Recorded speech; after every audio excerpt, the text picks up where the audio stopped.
স্বাগত গ্লোবাল টাইমে। দর্শক, বিশ্বের নানা প্রান্তের খবর নিয়ে আপনাদের সাথে আছি আমি ফয়সাল মাহমুদ। শুরুতেই জানিয়ে দেব সংবাদ শিরোনামগুলি।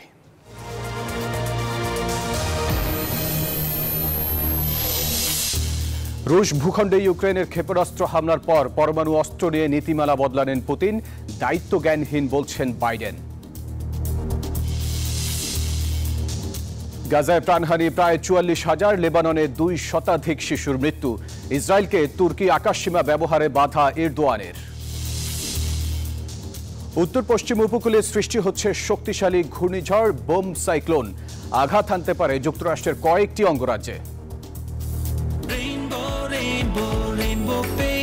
Rainbow Paints, the color of joy. দর্শক, দেখছিলেন শিরোনামগুলি।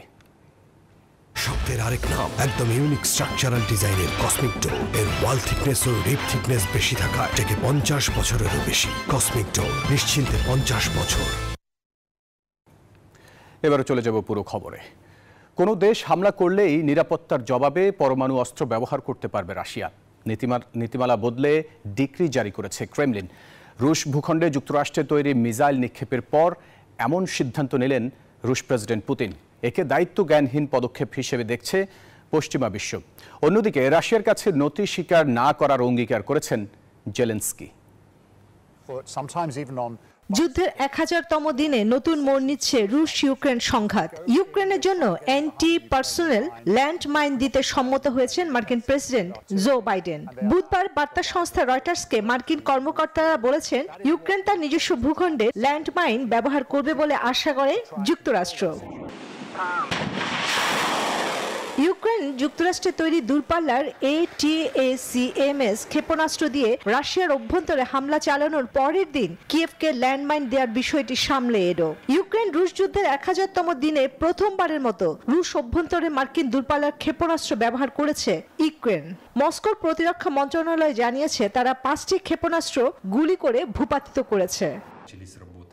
এরপরই নিজেদের পরমাণু অস্ত্র ব্যবহারের অধিকারের কথা উল্লেখ করে নতুন ডিক্রিতে সই করেছেন রুশ প্রেসিডেন্ট ভ্লাদিমির পুতিন। সেখানে বলা হয়, পারমাণবিক শক্তিধর কোনো দেশের সমর্থন নিয়ে রাশিয়া বা বেলারুশে ক্ষেপণাস্ত্র হামলা চালানো হলে পাল্টা জবাবে পারমাণবিক অস্ত্র ব্যবহার করতে পারবে মস্কো।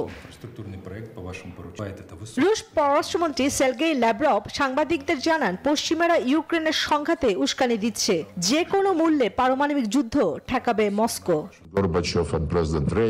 পারমাণবিক যুদ্ধ যাতে না বাধে সেজন্য যা যা করা দরকার তাই করা হবে। পারমাণবিক অস্ত্রই একমাত্র উপায় যা দিয়ে পারমাণবিক যুদ্ধ ঠেকানো যায়। এদিকে রাশিয়ার এই ধরনের পদক্ষেপ দায়িত্ব জ্ঞানহীন বলে মন্তব্য করেছে যুক্তরাষ্ট্র। যুক্তরাজ্য জানিয়েছে, এমন হুমকিতেও ইউক্রেনকে সমর্থন থেকে সরে দাঁড়াবে না তারা। আর তুর্কি প্রেসিডেন্ট রিসেপ তাইপ এরদোয়ান বলেছেন, নিজেকে রক্ষার জন্য পদক্ষেপ নিতে হবে রাশিয়ার। চন্দ্রা, নিউজ 24। এই যে আমার ব্যাংক আরএফএল গ্যাস স্টোভ, এর সায়েন্টিফিক নজল আর ব্রাশ বার্নার তাপকে সমানভাবে ছড়িয়ে খরচ বাঁচায় 25%। আরএফএল গ্যাস স্টোভ নিরাপদ ও গ্যাস সাশ্রয়ী। ৩০০ ফুড গ্রেড স্টেইনলেস স্টিলে তৈরি, যা নিশ্চিত করে জংবিহীন সিঙ্কের আজীবন নিশ্চয়তা। আরএফএল কিচেন সিঙ্ক, স্বাস্থ্যকর কিচেনের চিরস্থায়ী সমাধান। ফিলিস্তিনের গাজা উপত্যকায় ইসরায়েলি হামলায় আরও অর্ধশত ফিলিস্তিনের মৃত্যু হয়েছে। অব্যাহত রয়েছে দখলদারদের আগ্রাসন। এরই মধ্যে মঙ্গলবার উপত্যকাটিতে বিরল সফর করেছেন ইসরায়েলি প্রধানমন্ত্রী বেনিয়ামিন নেতানিয়াহু। এদিকে লেবাননে ইসরায়েলের হামলায় 2 মাসে 2 শতাধিক শিশুর মৃত্যু হয়েছে বলে জানিয়েছে ইউনিসেফ। কোনোভাবেই থামছে না গাজায় দখলদারদের আগ্রাসন। মঙ্গলবারও ইসরায়েলি বাহিনীর হামলায় প্রাণহানি হল অর্ধশত ফিলিস্তিনির। উপত্যকাটিতে প্রায় ৪৪,০০০-এ পৌঁছে গেছে নিহতের সংখ্যা। গেল বছরের অক্টোবর থেকে চলা হামলায় আরও লক্ষাধিক মানুষ হয়েছেন আহত। হামলা অব্যাহত রেখেই মঙ্গলবার গাজা উপত্যকায় বিরল সফর করেন ইসরায়েলি প্রধানমন্ত্রী বেনিয়ামিন নেতানিয়াহু। যুদ্ধের পর গাজা শাসনে হামাসকে কোনো ভূমিকা রাখতে না দেওয়ার দৃঢ় প্রত্যয় পুনর্ব্যক্ত করেন তিনি। জিম্মিদের ফিরিয়ে আনার ব্যাপারেও দেন প্রতিশ্রুতি। সব জিম্মিকে জীবিত দেশে ফিরিয়ে আনা হবে। যে কেউ জিম্মিকে ইসরায়েলের কাছে ফিরিয়ে দেবে তার জন্য তাকে $50 লাখ দেয়া হবে।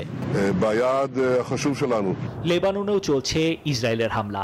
জাতিসংঘের শিশু বিষয়ক সংস্থা ইউনিসেফ জানিয়েছে 2 মাসে 2 শতাধিক শিশুর প্রাণহানি হয়েছে লেবাননে। এদিকে মঙ্গলবার মার্কিন পররাষ্ট্র মন্ত্রণালয় দাবি করল নাগালের মধ্যেই রয়েছে ইসরায়েল ও হিজবুল্লাহর যুদ্ধ অবসানের চুক্তি। এরই মধ্যে মঙ্গলবার তুর্কি প্রেসিডেন্ট রিসেপ তাইপ এরদোয়ান জানালেন ইসরায়েলের প্রেসিডেন্ট আইজাক হারজগকে নিজেদের আকাশসীমা ব্যবহারের অনুমতি দেয়নি তুরস্ক। এই আকাশসীমা ব্যবহার করেই কপ সম্মেলনে যোগ দিতে চেয়েছিলেন তিনি। নিবির আমিন, নিউজ 24। বিজলি কেবলস যে কোনো স্থাপনার বৈদ্যুতিক সংযোগকে রাখে নিরাপদ। এর স্কিন কোটেড ইনসুলেশন সম্পূর্ণ ফায়ার রিটার্ডেন্ট, তাই বিজলি কেবলস নিজেই নিজেকে নেভায়। বিজলি কেবলস, নিরাপদ আজীবন। উত্তর পশ্চিম উপকূলে সৃষ্টি হচ্ছে শক্তিশালী ঘূর্ণিঝড় বোম সাইক্লোন। প্রশান্ত মহাসাগর সংলগ্ন যুক্তরাষ্ট্রের কয়েকটি অঙ্গরাজ্যে আঘাত হানতে পারে এই ঘূর্ণিঝড়টি। অঙ্গরাজ্যগুলোতে 70 লাখেরও বেশি মানুষ বসবাস করেন।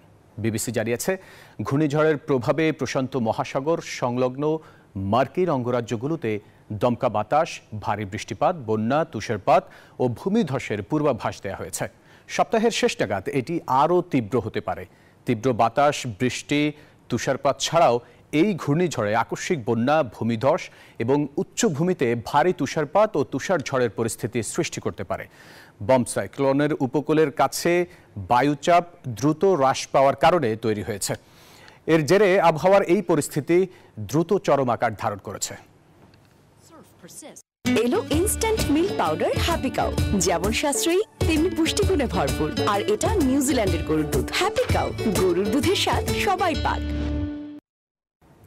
গ্লোবাল টাইমের সময় হলো একটা বিরতির, সাথে থাকুন।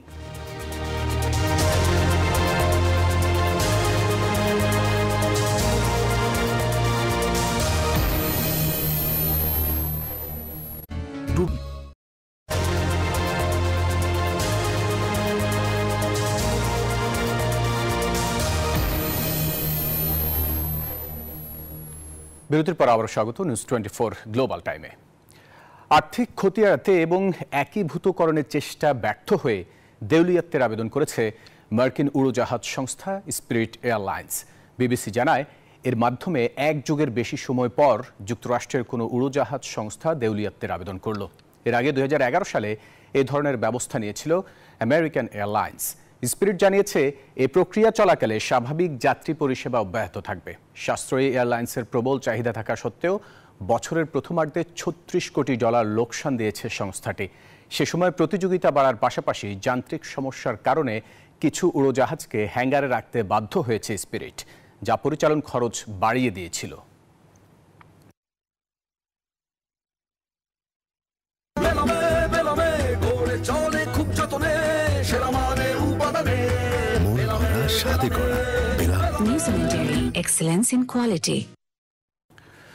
নবনির্বাচিত মার্কিন প্রেসিডেন্ট ডোনাল্ড ট্রাম্পের উপস্থিতিতে পরবর্তী প্রজন্মের স্টারশিপ রকেট পরীক্ষামূলক উৎক্ষেপণ করল যুক্তরাষ্ট্রের ধনকুবের ইলন মাস্কের মহাকাশ সংস্থা স্পেস এক্স।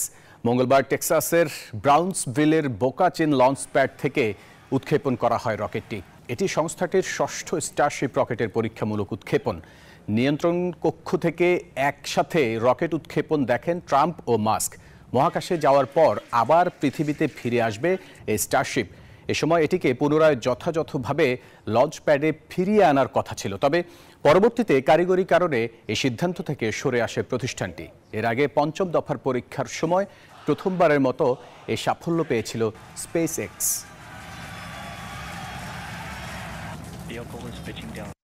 গাড়িটা আমার প্রেজেন্ট, আমার ফিউচার, আমার হ্যাপি লাইফ। আইডিএলসি আমার ফাইন্যান্সিয়াল পার্টনার বলেই কার লোন আমার কাছে লাইফ ইনভেস্টমেন্ট। দর্শক, প্রথমবারের মতো সৌদি সরকারের আমন্ত্রণে দেশটিতে প্রথমবার কনসার্ট করতে যাচ্ছেন বাংলাদেশের জনপ্রিয় পপ তারকা নগর বাউল জেমস। ভিশন 2030-এর অধীনে এই উদ্যোগেরই অংশ রিয়াদ সিজন। এবারের আয়োজনে বাংলাদেশ, ভারত, পাকিস্তান সহ 9টি দেশ অংশ নিচ্ছে। রিয়াদ থেকে রুস্তম খানের পাঠানো তথ্য ছবিতে ডেস্ক রিপোর্ট। বিশ্বজুড়ে মঞ্চ মাতানো নগর বাউল জেমস এবার সৌদি আরবের রিয়াদে। দেশটির মিনিস্ট্রি অফ মিডিয়ার আমন্ত্রণে রিয়াদ সিজন 2024-এ প্রথমবার কনসার্ট করবেন তিনি। ব্যান্ডের গিটারিস্ট সুলতান রায়হান খান বিষয়টি নিশ্চিত করেছেন। রিয়াদ সিজন প্রতিবারে নিয়ে এবারও আয়োজন করেছে সব মাসব্যাপী অনুষ্ঠান। সেই অনুষ্ঠানে রিয়াদ বাংলাদেশ থিয়েটার থাকছে, তুলে ধরছে বাংলাদেশের সংস্কৃতিকে। আমাদের বাংলাদেশ থেকে ফেমাস আর্টিস্ট আসতেছে, যেরকম জেমস, পড়শি, তামিম ইকবাল আসতেছে এন্ড হাবিব ওয়াহিদও আসতেছে। সো এটার জন্য আমরা অনেক এক্সাইটেড। রিয়াদ সিজনের অংশ হিসেবে 22 নভেম্বর এই কনসার্ট অনুষ্ঠিত হবে। তার দল 20 নভেম্বর সৌদি আরবে পৌঁছাবে। দর্শকরা বিনামূল্যে উপভোগ করতে পারবেন এই কনসার্ট। রিয়াদ সিজনের আয়োজন চলবে 30 নভেম্বর পর্যন্ত। আমরা এখানে কৃষ্টি কালচার এভাবে দেখার সুযোগ পাই না, যেহেতু রিয়াদ সিজন সেই সুযোগটা আমাদেরকে দিয়েছে। তো আমাদের সবার উচিত সপরিবারে আমরা এখানে আসব, উপভোগ করব। এখানে বিনোদন করার কোনো সুযোগ নেই, তো সৌদি সরকার এখানে এই আয়োজনের মাধ্যমে আমাদের প্রবাসীদের জন্য যে একটা বিনোদনের সুযোগ করে দিয়েছে। 2018 সালে বিনোদন খাতে নিষেধাজ্ঞা তুলে নেওয়ার পর থেকে সৌদি আরব আয়োজন করছে কনসার্ট, চলচ্চিত্র উৎসব এবং ফ্যাশন শো। ভিশন 2030-এর অধীনে এই উদ্যোগেরই অংশ রিয়াদ সিজন। এবারের আয়োজনে বাংলাদেশ, ভারত, পাকিস্তান সহ 9টি দেশ অংশ নিচ্ছে। প্রতিটি দেশের জন্য বরাদ্দ রয়েছে 1 সপ্তাহ। বাংলাদেশের পক্ষ থেকে সঙ্গীত, নৃত্য এবং ঐতিহ্যবাহী খাবার প্রদর্শনের পাশাপাশি গান গাইবেন জেমস। রিয়াদ সিজনের এই আয়োজন, জেমসের কনসার্ট বাংলাদেশের সঙ্গীতের জগতে নতুন মাত্রা যোগ করবে বলে আশা প্রবাসীদের। চন্দ্রানী চন্দ্রা, নিউজ 24। আমি এই চেয়ারে বসবো না। বাচ্চু ভাই, এই চেয়ারকে ভয় পেও না। ডেন্টিস্টের পরামর্শ নাও নতুন কোলগেট অ্যাক্টিভ সোল, যা দাঁতের সমস্যা শুরু হওয়া মাত্রই থামিয়ে দেয়। না থাকবে ব্যথা, না থাকবে ভয়। মধ্যরাতেও আলোয় ঝলমলে শহর মালদ্বীপের রাজধানী মালে। রাতের আঁধারের মাঝে ফুডকোর্টের আলোতে মুগ্ধতায় হারিয়ে যায় পর্যটকরা। ভিড় জমান বাংলাদেশিরাও, এমনকি নিরাপত্তা নিয়েও সন্তুষ্ট তারা। অসাধারণ প্রাকৃতিক সৌন্দর্য মণ্ডিত দেশ মালদ্বীপ, পর্যটনের জন্য সারা বিশ্বে যার খ্যাতি রয়েছে। সুন্দর সুন্দর দ্বীপ, মনোমুগ্ধকর সৈকত এবং 5 তারকা রিসোর্ট থাকার কারণে দেশটিতে বিলাসবহুলভাবে ছুটি কাটানোর জন্য আদর্শ স্থান হিসেবে বলা হয়ে থাকে। সাদা বালির সৈকত, স্বচ্ছ পানি আর নীল আকাশের জন্য মালদ্বীপের খ্যাতি রয়েছে বিশ্বজুড়ে। দিন গড়িয়ে রাত নামলেই সেজে ওঠে এই দ্বীপ রাষ্ট্রটি। আলোয় সেজে ওঠে পুরো শহর। মধ্যরাতেও শহরের চায়ের কাপে আড্ডায় মেতে ওঠেন পর্যটকরা, যেখানে যোগ দেন অনেক বাংলাদেশিরাও। জানান নিরাপত্তা নিয়ে সন্তুষ্টির কথা। মধ্যরাতে এসে এখানে খেতে আসলাম, এসে আমার মনে হয় না যে এখন মধ্যরাত, মনে হয় এখন মাত্র সন্ধ্যা হলো। খুব জমজট এবং মানুষের আনাগোনা খুব বেশি এবং নিরাপত্তা সহকারে খুব ভালোই লাগছে। আমার সর্বপ্রথম আমি বলতে চাই, আমার কাছে খুবই ভালো লাগছে মধ্যরাতে, কারণ এখানে আমরা যারা টুরিস্ট আসি তাদের জন্য খুবই একটা ভালো একটা জায়গা। কারণ এখানে অনেক ধরনের খাবার থাকে, অনেক দেশের অনেক আইটেমের খাবার থাকে। সেই ক্ষেত্রে দেখা যাচ্ছে এই যে মধ্যরাত, আশেপাশে দেখেন অনেক জায়গায় এখন বন্ধ পাবেন, কিন্তু মধ্যরাতে এখানে কিন্তু এখনো ওপেন আছে। শতভাগ মুসলিম জনগোষ্ঠীর দেশ হয়েও গেল বছর দক্ষিণ এশিয়ায় দ্বীপরাষ্ট্র মালদ্বীপ পৃথিবীর সেরা পর্যটক গন্তব্যের স্বীকৃতি পেয়েছে। তাই বাংলাদেশের পর্যটন স্পটগুলোকে নিরাপত্তা জোরদারের মাধ্যমে নান্দনিক রূপে সাজিয়ে রাখলে এশিয়া সহ বিশ্বের বিভিন্ন দেশের পর্যটকদের আকৃষ্ট করবে বলে ধারণা প্রবাসীদের। Desk report, news 24। দর্শক, শেষ করব নিউজ 24 গ্লোবাল টাইম, তবে যাবার আগে শিরোনামগুলো জানিয়ে দেবো আরও একবার।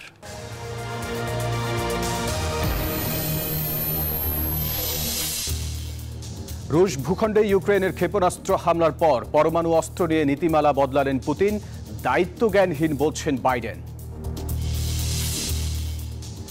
গাজায় প্রাণহানি প্রায় 44,000, লেবাননে 2 শতাধিক শিশুর মৃত্যু। ইসরায়েলকে তুর্কি আকাশসীমা ব্যবহারে বাধা এরদোয়ানের। এবং উত্তর পশ্চিম উপকূলে সৃষ্টি হচ্ছে শক্তিশালী ঘূর্ণিঝড় বোম সাইক্লোন, আঘাত হানতে পারে যুক্তরাষ্ট্রের কয়েকটি অঙ্গরাজ্যে। দর্শক, এই ছিল নিউজ 24 গ্লোবাল টাইমের আয়োজনে। আরও খবর ও বিশ্লেষণ জানতে ভিজিট করুন news24bd.tv-তে। এতক্ষণ সাথে থাকার জন্য ধন্যবাদ সবাই।